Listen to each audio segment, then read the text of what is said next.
The Anacostia River is one of the most polluted rivers in America, but the Anacostia is like a buried treasure. Cleaned up, its natural beauty systems will enrich us all. Fortunately, scientists, environmentalists, and citizens, including youth, are working hard to unlock the magic of the Anacostia River.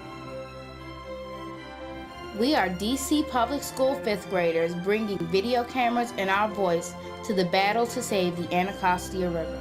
Please join us for Anacostia Explorers.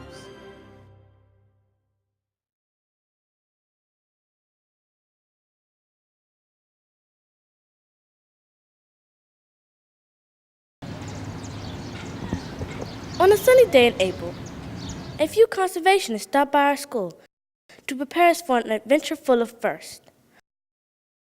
Our first fishing trip, our first filming opportunity, you're going to receive our first time really experiencing the river in our own community.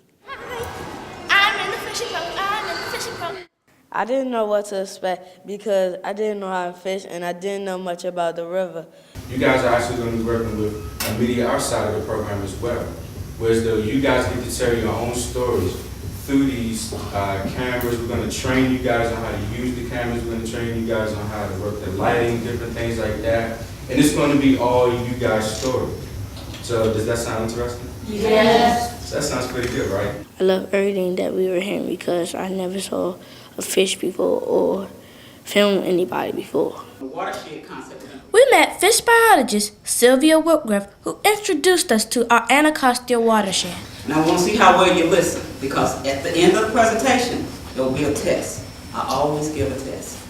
Now we're going to talk about a watershed. And a watershed is an area of land that all water that falls on that land drains into a common point or a common river. So the Anacostia watershed covers that portion of land where all the rain, snow, whatever, drains into the Anacostia River. So the Anacostia flows and is a tribute to the Potomac. The Potomac is a tribute to the Chesapeake Bay. And the Chesapeake Bay is a tribute to the Atlantic Ocean. Yes, she has said. Now, what did I tell you? That the water in the Potomac and the water in the Anacostia is fresh. And you said the Chesapeake Bay is salt. Okay, so Chesapeake Bay is a mixture of fresh and salt water. And that type of water is called brackish water. And that's a mixture of salt water and fresh water. Before fishing, we had to get familiar with our prey, the fish of the Anacostia River. There are 77 species of fish in the Anacostia River. We have sunfish, we have carp, we have perch, white perch, yellow perch, we have Catfish, Bass, one of the best sport fishing fish in the world. Bluegill. We still had some things to learn before casting our lines. Where were we fishing? Our location, Haynes Point, the place where the Anacostia River meets the Potomac before flowing into the Chesapeake Bay.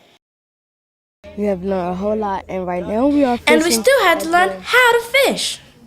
First you have to make sure that you have a fishing rod. This is the rod here, and this is the reel. This is your handle. It reels it in. You only reel one way. Then you have to get bait, worms, or anything that you think that might attract fish. Just take your thumb and one of your other fingers, whichever ones you're more comfortable with, and thread it through to form the shape of the hook, okay? Very, very, very nasty. All worms on hooks, and we were off to the races. Unfortunately for us, casting does not guarantee a catch. Have you caught a fish yet? No. Are you dependent on catching one? Yeah.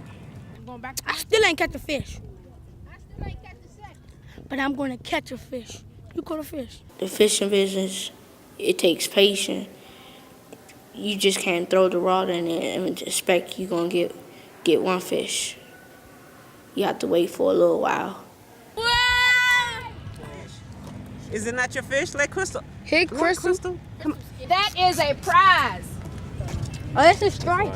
Move, you in the camera. Striped bass also known as rockfish.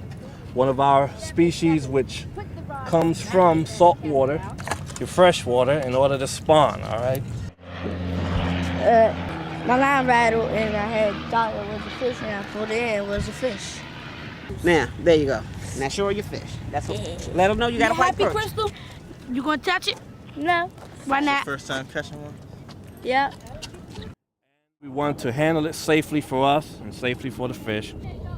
Holding down the spines there. Okay? See these spines? See how he raises them to protect himself? Okay? But you can lay them down by grabbing the fish and laying down the spine. See? Like that. Oh, spicy. Okay. Well, go ahead and try. Grab it, just like I did. I knew he did not want to grab that fish because it was kind of scary. Keeping track of the fish in our river is only a small part of a day's work at DC Fisheries and Wildlife. You might be as shocked as we were to learn how our fish biologists actually catch the fish. Model and conservationist Lauren Hutton decided to drop by and meet the fish of the Anacostia and experience the electrifying electroshocked fishing method firsthand. So you guys are gonna use that and catch something? We're gonna show you what's actually living in the river here. This is our standard sampling vessel. It's an 18-foot Smith root electrofishing boat. We put these booms here, we lay them out in the front, which spreads the current. Their body takes the current in and it stuns them. It's very humane, but it immobilizes them where we can dip them up Okay, they're coming up all over. Let's stop shocking them. and put them in our tank here. That's strong. Another bass. This place is full of fish. Oh, There's fish everywhere. These are called Blueback Herring. It's a type of herring. It's usually lumped with another fish called an alewife, and they're collectively called river herring. The other one is Largemouth Bass. This is probably the most sought-after fish on the river for a game fish. Oh, it's bass. Another bass. Look at that beautiful bass. Nice, big, fat, beautiful bass. They shock the fish, they study the fish, they weigh the fish, they measure the fish, and then they let them go.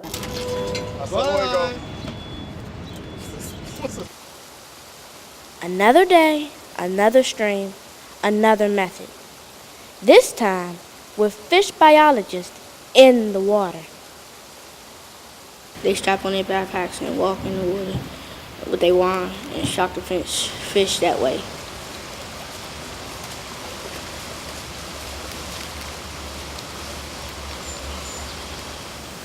Right now they're shocking the fish. They just caught a few of them. We have a measuring board to take the lengths on the fish. We also have a scale so we can get their weight.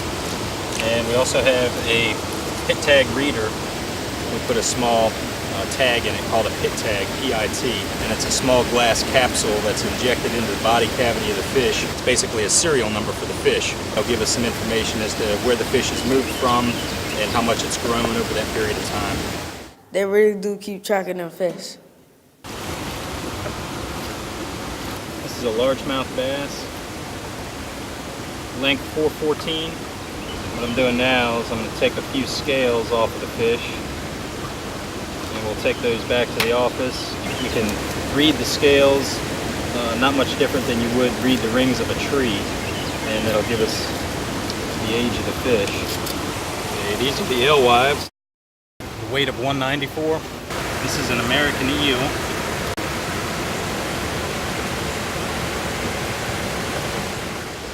See me touch that thing? Got the test. I want you to tell me the 3 types of water that you can find. We mention it in the series, more than one. Just raise your hand. Salt water, fresh water, and brackish water. What was the last one? Brackish water. Very good.